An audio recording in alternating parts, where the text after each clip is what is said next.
আপনি দেখেন এই যে 6টা প্রাণ ঝরে গেল, আপনারা নিজেরাই সাক্ষী, আপনারা নিজেরাও বলেছেন, ঠিক যখন বলেছে ফেসবুকে বিভিন্ন মিথ্যা অপপ্রচার গুজব ছড়িয়েছে, এমনকি বুস্ট করেছে টাকা দিয়ে, ডলার দিয়ে, তখন কিন্তু কোনো প্রাণহানি হয়নি। বিকাল 3টার কথা বলছি, 5টার কথা বলছি, কিন্তু যখন এই পরিস্থিতিটা ছড়ায় গেল, এই উস্কানিটা সারা বাংলাদেশে ছড়িয়ে গেল, সহিংস অবস্থা নিয়ে গেল, তারপরে কিন্তু 6টা প্রাণ ঝরে গেল।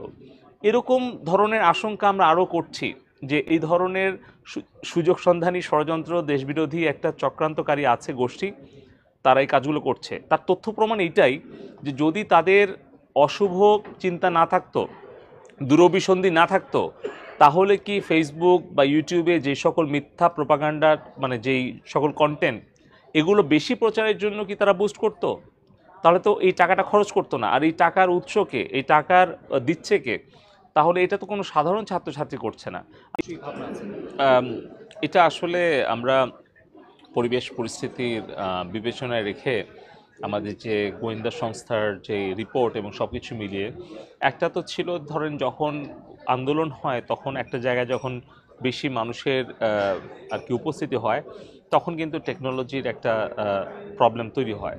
কিন্তু বর্তমানে আমরা খেয়াল করছি, যখন আমরা লক্ষ্য করলাম যে এই সোশ্যাল মিডিয়াটাকে, প্ল্যাটফর্মটাকে ব্যবহার করে গুজব, মিথ্যা অপপ্রচার করাটাকে একটা অস্ত্র হিসাবে বেছে নিয়েছে একটা গোষ্ঠী, এবং শুধু দেশের ভেতরে না, দেশের বাইরে থেকে কিছু কন্টেন্ট বুস্ট করা হচ্ছে। তার মানে টাকা দিয়ে মিথ্যা খবরটা সবার কাছে পৌঁছে দেওয়ার যে অপকৌশল বা ষড়যন্ত্র, এটা আমরা যখন দেখছি তথ্যউপাত্ত এবং গোয়েন্দা সংস্থার সকল বিশ্লেষণ, তখন আমরা মনে করেছি যে দেশের নাগরিকদের নিরাপত্তা, রাষ্ট্রীয় নিরাপত্তার স্বার্থে আমাদের যার যতটুকু সক্ষমতা আছে সেটা করা দরকার। একদিকে যেরকম পুলিশ, আইন শৃঙ্খলা রক্ষাকারী বাহিনী, তারা চেষ্টা করছে তাদের নিরাপত্তাটা রক্ষা করা, আমরা সাইবার নিরাপত্তাটা নিশ্চিত করার জন্য সাইবার প্ল্যাটফর্মেও আমরা চেষ্টা করছি যেই জায়গায় যেই ধরনের ভূমিকা নেওয়া উচিত বা প্রয়োজন সেটাই আমরা চেষ্টা করছি, এবং সেটি আমাদের জাতীয় নিরাপত্তা এবং নাগরিকদের নিরাপত্তার কথা বিবেচনা রেখেই আমরা সকলের সহযোগিতা পাচ্ছি, এবং আমি আপনাদেরও সহযোগিতা কামনা করব। সাময়িক হয়তো কিছুটা আমাদের ক্ষতি হতে পারে বা সাময়িক কিছুটা একটু হয়তো আমাদের কষ্ট হতে পারে, কিন্তু আমি বিনয়ের সাথে সবাইকে অনুরোধ করব আপনারা সকলেই ধৈর্যের সাথে সরকারকে সহযোগিতা করবেন আমাদের সাইবার নিরাপত্তা নিশ্চিত করার জন্য। ফিজিক্যাল অ্যান্ড ডিজিটাল নিরাপত্তা দুটোই এখন আমাদের সমানভাবে বিবেচনায় নিতে হচ্ছে।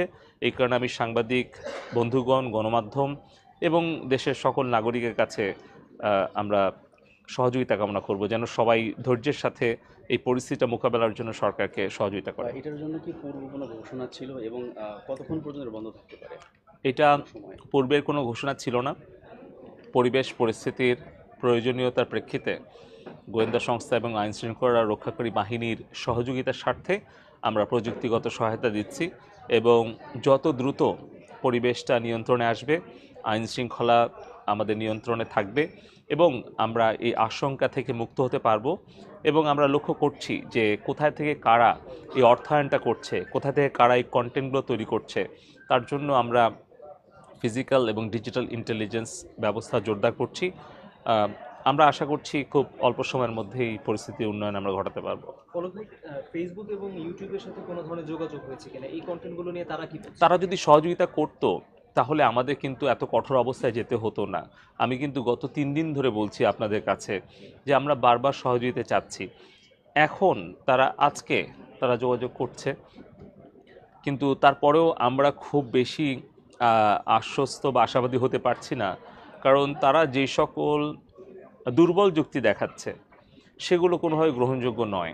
তাদের যেই প্রাইভেসি পলিসি সেটিংস আছে সেটাও আমাদের কাছে যৌক্তিক মনে হয় না। তারা দেশভিত্তিক, তারা ঘটনাভিত্তিক তাদের প্রতিক্রিয়া দেখায়।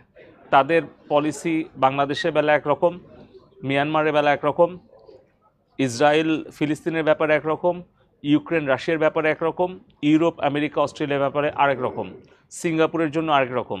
তো এটা তো হতে পারে না। তারা একটা মাল্টিন্যাশনাল কোম্পানি, তাদের একটা নীতি থাকবে, সেই নীতিটা হচ্ছে যেই দেশের আইন যা বলবে সেটা তাদের করতে হবে, তাই না? তারা যেহেতু মাল্টি ন্যাশনাল কোম্পানি, তারা তো তাদের আইনটা সবাইকে বাধ্য করতে পারে না, বরঞ্চ যেই দেশের আইন সেটাই তাকে মানতে হবে। এখন ধরেন আমরা আমরা রাস্তার বাম পাশে গাড়ি চালাই, আপনি ধরেন জাপানের টয়োটা, তারা গাড়ি বানালো বাংলাদেশের জন্য, তারা কি ডান সাইডে স্টিয়ারিং দেবে না বাম সাইডে দেবে? কিন্তু তারা যখন আবার সেই গাড়িটাই আমেরিকা পাঠায়, তখন তো আমেরিকায় গাড়ি চলে ডান পাশ দিয়ে, তখন স্টিয়ারিংটা তো বাম পাশেই বানাবে।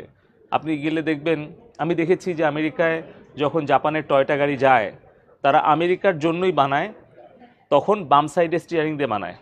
আবার সেই গাড়িটা যখন বাংলাদেশের জন্য বানিয়ে পাঠায়, তখন ডান সাইডে স্টিয়ারিং দিয়ে বানায় পাঠায়। তো ফেসবুক, ইউটিউবকেও চিন্তা করতে হবে যে তারা যখন বাংলাদেশে তাদের এই প্ল্যাটফর্মটা ব্যবহার করছে, তখন বাংলাদেশে আইন তাদের মানতে হবে।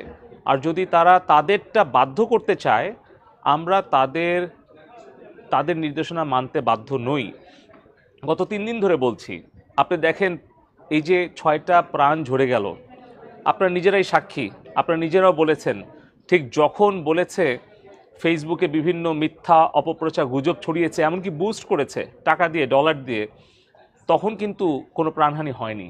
বিকাল 3টার কথা বলছি, 5টার কথা বলছি, কিন্তু যখন এই পরিস্থিতিটা ছড়ায় গেল, এই উস্কানিটা সারা বাংলাদেশে ছড়িয়ে গেল, সহিংস অবস্থা নিয়ে গেল, তারপরে কিন্তু 6টা প্রাণ ঝরে গেল।